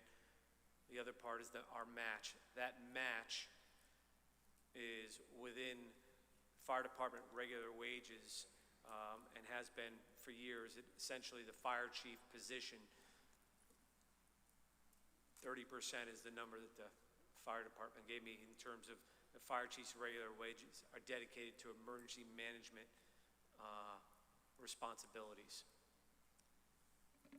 This is, just for some more background, know we spoke at the leadership meeting, this is 30-plus year grant, and why it's before this board this evening is not as it relates to the fire chief, but it relates to the mayor. So each time there's a new elected mayor or city clerk, the state Homeland Security requires a new resolution. So the last time this was approved was June of 2024, following Mayor Giantassio's election November of 23, and then in 2018, following Joanne Rorig's election as city clerk, were the last times that we did resolutions for this particular grant. Thank you for that, and through you, Mr. Chairman. And so this grant has been going on since 1994, right? At least, yes. Yeah. And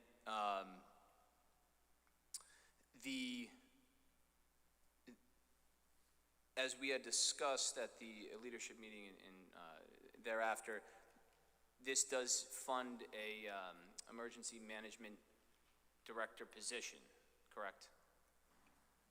The grant, the actual monies that we receive from Demis are used to pay for the Deputy Emergency Management Director, currently Bill Richards, and upon his retirement, I believe it's Chris Doyle. The match part is again reflected in our wages, and that is the fire chief in our city serves as the Emergency Management Director position. Okay, excellent. Through you, Mr. Chairman. So then it's safe to say then that this is at no additional cost to the city, correct? This has already been budgeted for, right? Yes. Okay. Thank you. Thank you, Mr. Chairman. Any more discussion on the motion? Alderman Smith, Jr. Thank you, Mr. Chairman. Just an observation here. A nice discussion about what this was for, and it's been here a long time. I don't remember this from 2 years ago when a new mayor came in, and here we are again. This money looks like free money. There are 19 pages of strings attached to it that follow from this.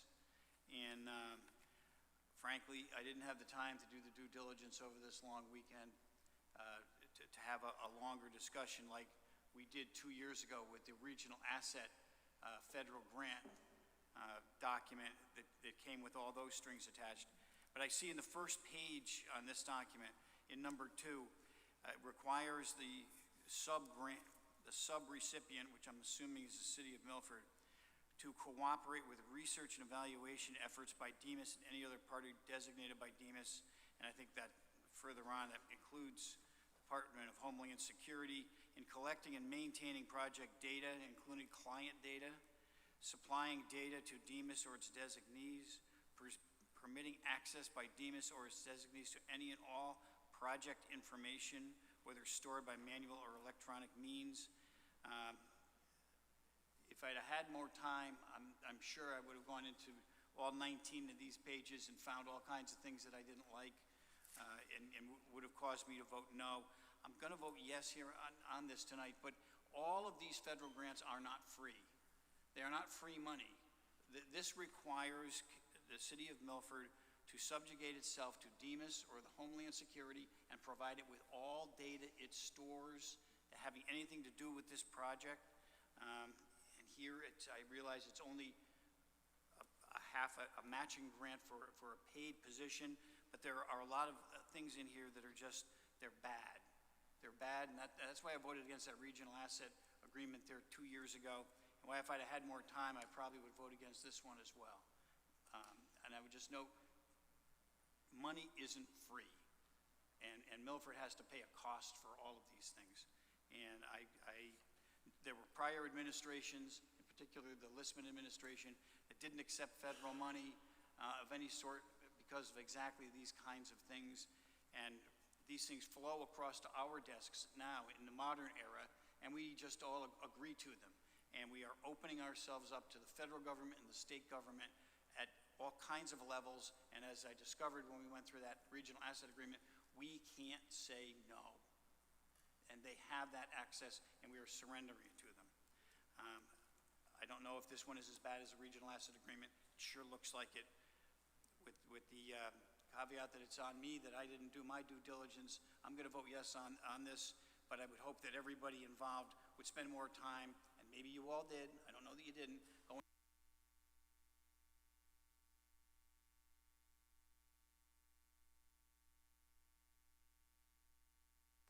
Is there any other discussion on the motion?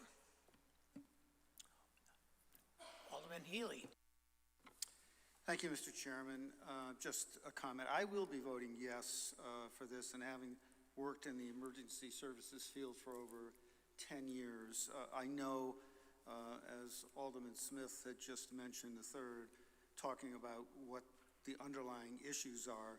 What this is about and why the access for the information back to the federal government is to establish best practices, continuity of services, valuation for funds that are expense. So there's a whole list of things that they go through, and our former fire chief as our emergency services director, and Bill Richards, who served the city in this capacity for many, many years, have done an outstanding job.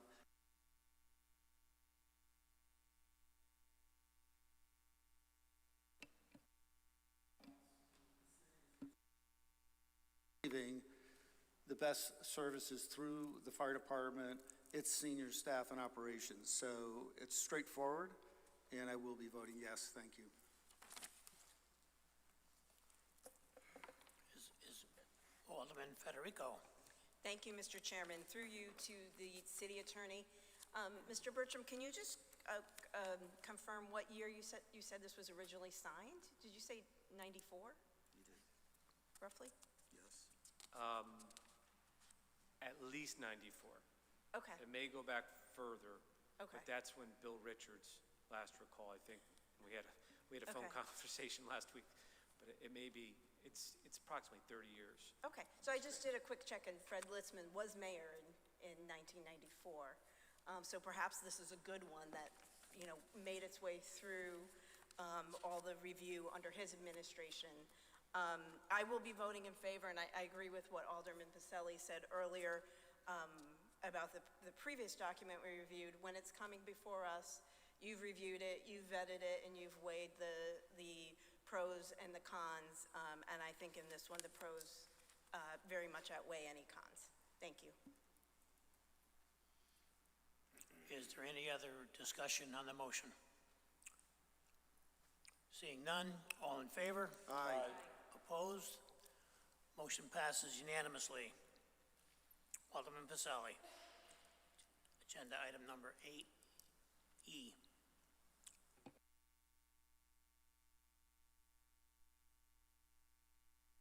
I'm sorry. The next agenda item is agenda item number 9, new business, not on the agenda. There is none. Agenda item number 10, budget memo transfers. There is none.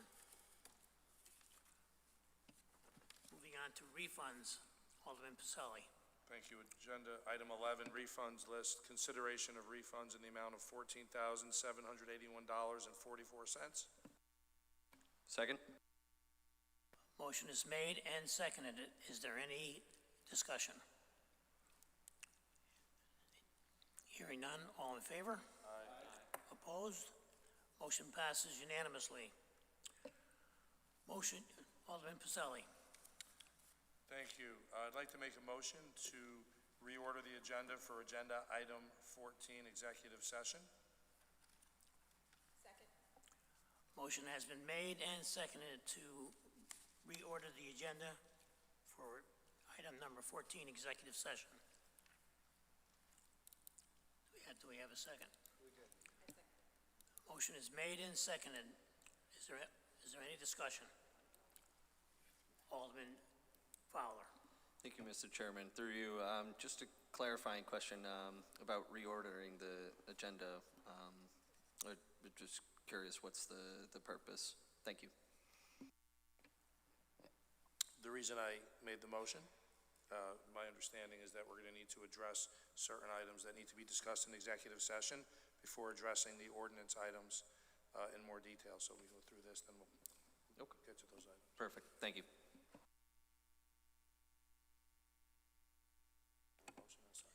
There's a motion and a second. All in favor? Aye. Opposed? Motion passes unanimously.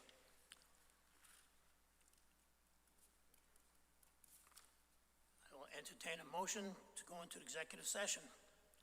So moved. Discussion regarding employment agreement between the City of Milford and the fire chief. So moved. Motion is made and seconded. Is there any discussion? Hearing none, all in favor? Aye. Opposed? Motion passes unanimously. Mr. Chair,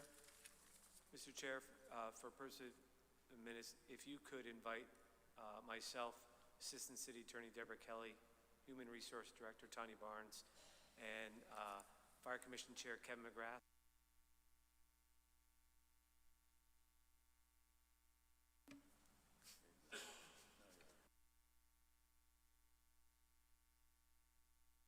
Your microphone wasn't working, John. Joining us in executive session was the attorney, John Bertram, Assistant Attorney, Deborah Kelly, and then Tanya Barnes, and Chairman of the Board of Fire Commissioners, Kevin McGrath, and Mayor Richard Smith.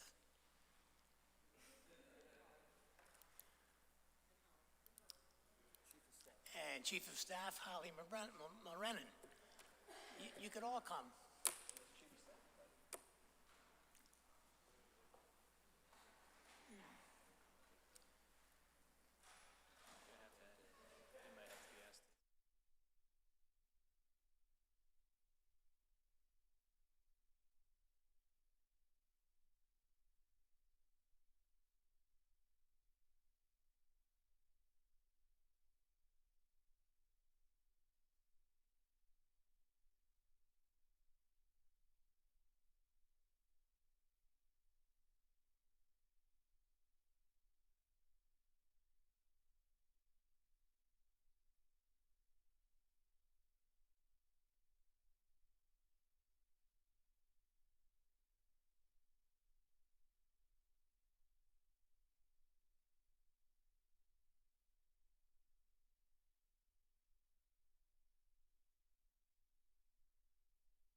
motion to come back and to end executive session, come back into the meeting. I so move. Second. Any discussion? All in favor? Aye. Opposed? We're back in session. Alderman Pacelli. I'd like to make a motion under item 14A to approve an employment agreement as discussed in executive session between the City of Milford and the Fire Chief. Second. Motion has been made and seconded. Is there any discussion? Hearing none, all in favor? Aye. Opposed? Motion passes unanimously. Alderman Pacelli. Going back to item 12A, I have a report regarding the ordinance committee. During the committee, items 12A, 1 and 2 were moved to be brought before the full board. So the first item for consideration by the board is item 12A1, an ordinance amending an ordinance establishing compensation of city officials and employees in the service of the City of Milford. Second. Motion has been made and seconded. Is there any discussion? Alderman Smith Jr. Thank you, Mr. Chairman. After discussion at the ordinance committee, I voted no on this at the ordinance committee because everyone in Milford just got their new tax increase bills, and everybody's taxes went up. And here we are raising salaries for people in the same week that everybody got their new tax increase. And I don't think it is appropriate for us to be voting in new salary increases at the same time that we're asking all the citizens of Milford to pay more taxes. And I realize that there's a fairness argument here because these are the unrepresented people and there are represented folks that got a contract increase. But intervening here, we've had a budget which I voted against because I thought it, for unwarranted reasons, had too much spending, so there were increases for taxes for everybody in Milford. We voted through that budget. We raised everybody's taxes. I thought it was wrong then. I voted against it. And here we are, just as the tax bills hit, giving raises to people in the city of Milford. I understand it's going to, with a price tag of about $242,000. So just on the policy of raising taxes and now giving raises to municipal folks, I'm going to be voting no on this ordinance. Thank you. Alderman Pacelli. Thank you, Mr. Chairman. I'd like to ask Ms. Barnes perhaps to come up and just give us a little bit of the history of these ordinance items that come before us quite often. And then I probably will have a question or two afterwards. Thank you. Sure. So historically, there are two groups within the non-representative body. A portion of employees follow the MSA union, which are the supervisors, and another smaller group follow the MEA, which is the bargaining unit with about 61 employees, mostly administrative clerical positions. Historically, and I've been with the city close to 13 years, but this has gone on for many, many, many years. When the city settles contracts with those two bargaining units that this body approves, then we follow suit with the same increases for those bargaining units for the non-represented group, and they mirror those general wage increases. We've done this every single time we've settled with the MEA, every single time we've settled with MSA. In this instance, the MEA collective bargaining agreement came before this body back in April. It was approved unanimously. Then we completed all of the races, and now we prepared the non-rep ordinance for those folks who follow the MEA. Is a group of 16 employees. They're mostly in the police department as stenographers and a few in the human services division. When we prepared this, we just followed suit and used the same general wage increases that were applied with the MEA bargaining unit. Thank you very much, and through you, Mr. Chairman, as a follow-up, I do understand that there is obviously a number, a price that goes along with this, a cost. Where are those dollars coming from, and how has that been accounted for already at this point, or has it not? So as we were in negotiations with MEA, we did provide the finance director the numbers, and we included the ones for the non-rep employees. So essentially, this board has already approved the dollars, but not the actual ordinance that would cause the increase to go into effect. So And this those is the were second all part of that. included in the In the budget. 7/126 budget. In the budget. Okay, thank you. So it's not additional money on top of anything that's already been done. It's already in there. Thank you. Any other discussion on the motion? Alderman Healy. Just a comment, I will be voting in favor, as I did in the ordinance section of this, but the sequential part of this, when we're saying, making a statement about taxes being raised, that, this is not a surprise. We all know by statute that we have reevaluation every 5 years, and this administration has worked very hard to mitigate the reevaluation on the residential side for all our residents with a 5-year phase-in. The other part of this equation also is that the money is in the budget, and these are contractual matters in fairness to our city employees that they've negotiated with the city in good faith, and these are the outcomes, and we rely on the Director of Human Resources and their staff to come up with equitable cost comparisons with other municipalities and so on. So rather than belabor it, I understand the concern about increased taxes and obligations on the residents, but none of this is just, taken out of whole cloth, and it shouldn't be portrayed as being a negative. There's an overall fairness to this, and I think that duty to our employees and the administration is working hard to mitigate that, and I'm looking for some positive outturns come June at the end when we receive the finance director's report, which he's just finishing up now for last year. Thank you. Any more discussion on the motion? Alderman Fowler. Thank you, Mr. Chairman. Through you, and just to make a comment as well, I will also be voting no on these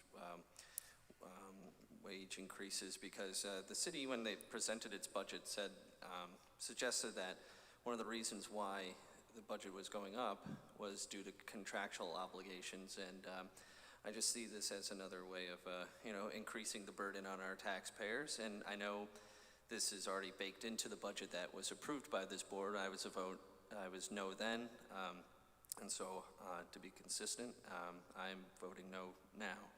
And thank you. Any other discussion on the motion? Alderman Federico. Thank you, Mr. Chairman. Through you to Ms. Barnes. Earlier during the ordinance meeting, you gave us a figure, I believe you said $242,000? Yes. Over the life? Life of the contract. So yes, it's Okay. 2 years retroactive, and then the July of 26 and 27. Okay, so what's the impact for this fiscal year? Sorry, I left it over there. Is that too? Sorry, I know it's harder when Peter's that's not okay. here.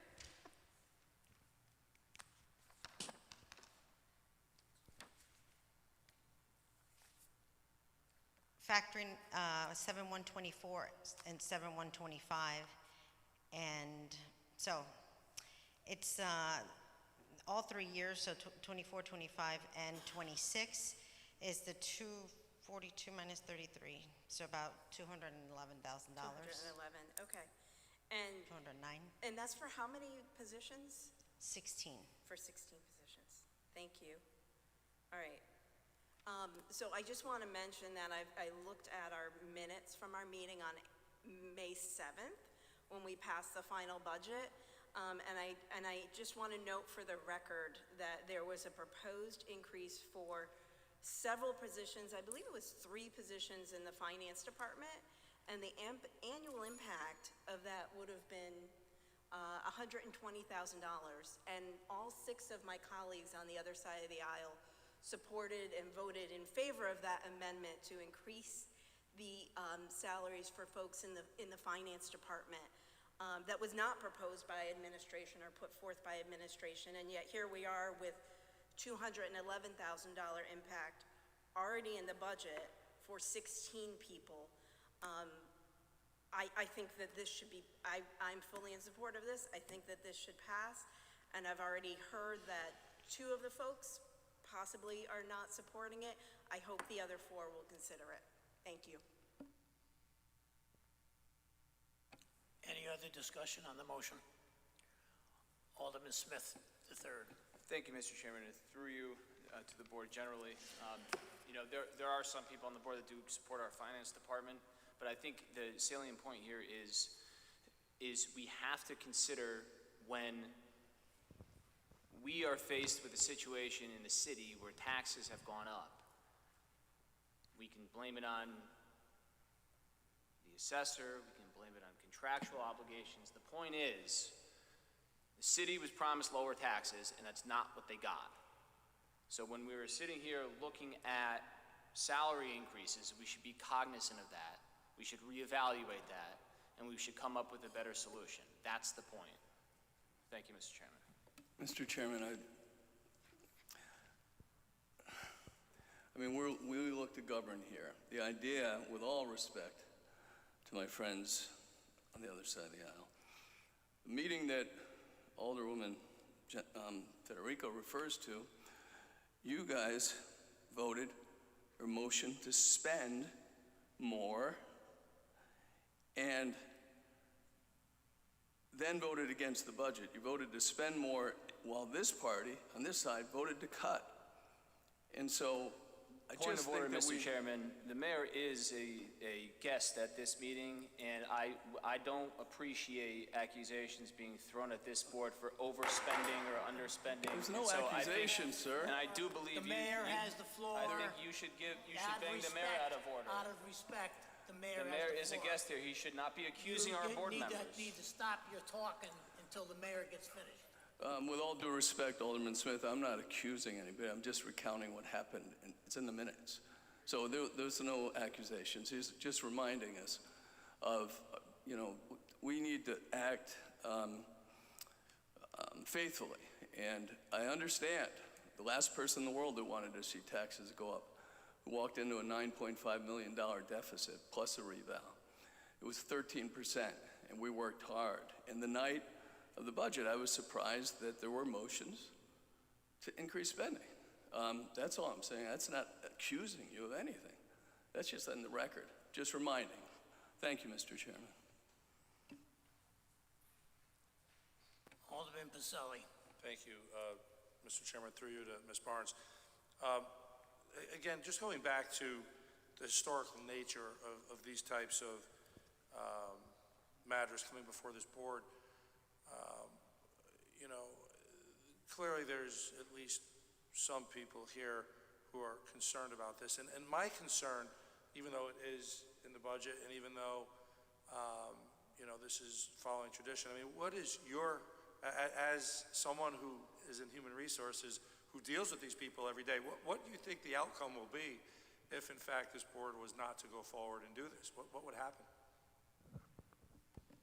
I mean, I don't have a magic ball, but I can just say that it will be very disappointing and it will be bad for morale. Many people in the city, as I've said in conversations with the mayor, about a quarter of our workforce is within retirement age or at retirement age. Just like we had the discussion with the fire chiefs, they could leave today. There are many other people in that situation, and we would potentially be seeing people that would be leaving with institutional knowledge and lots of experience because they were not being valued as employees. I would also say that, again, the group of folks that we're talking about are not represented employees. The mechanism that's been in place, because there is an ordinance that says this group of employees that are not represented will follow these bargaining units. So when the city comes before this body and presents a contract for that particular unit and says, this is what we've negotiated, and this body approves it, we're just following suit and providing that to the group that follows them, because the ordinance says you will follow this particular bargaining unit.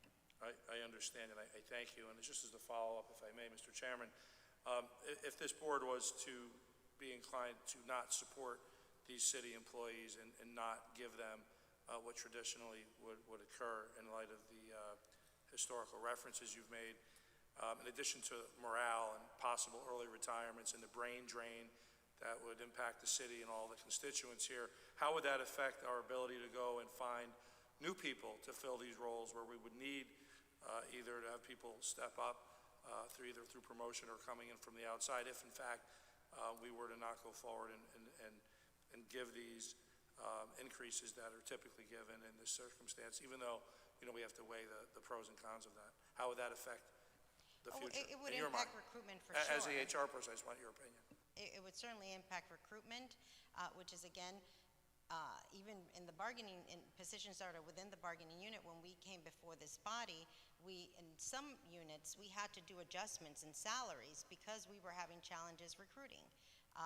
And if we were not to provide these wages, I would certainly believe that we would have challenges recruiting for those positions. Thank you. And did you mention that the police, it was police? There's stenographers. There are about 8 or 9 positions of stenographers, record supervisor, Right. the administrative assistant to the chief, Yeah. and a couple of other These are positions, very- and human services. And these are very important positions to the city to have filled and not have these types of issues with. So because of that, in all these items, I think I have to clearly vote in favor of this, and I'm very concerned.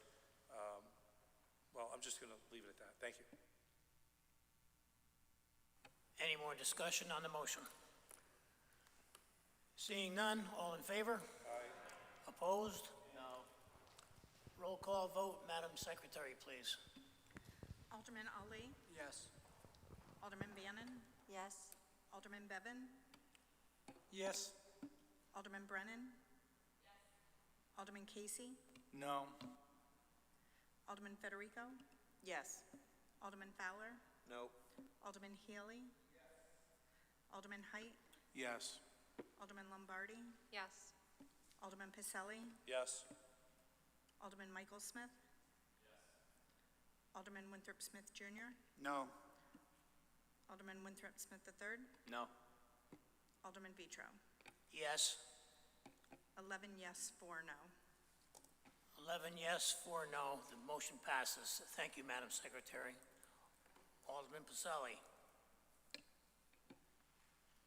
Agenda item 12A2, an ordinance amending Chapter 19, Employment Conditions and Benefits, Article 2, Public Safety Employees, Section 19-13, Employee Benefits of the Milford Code of Ordinances. Second. Motion has been made and seconded. Is there any discussion? Hearing none, all in favor? Opposed? Motion passes unanimously. Are there any other reports of any standing committees? Seeing none, are there any reports of any special committees? I see none. Is there a motion to adjourn? So moved. There's a motion to adjourn and a second. All in favor? Aye. Opposed? Meeting adjourned. Thank you, Madam Secretary.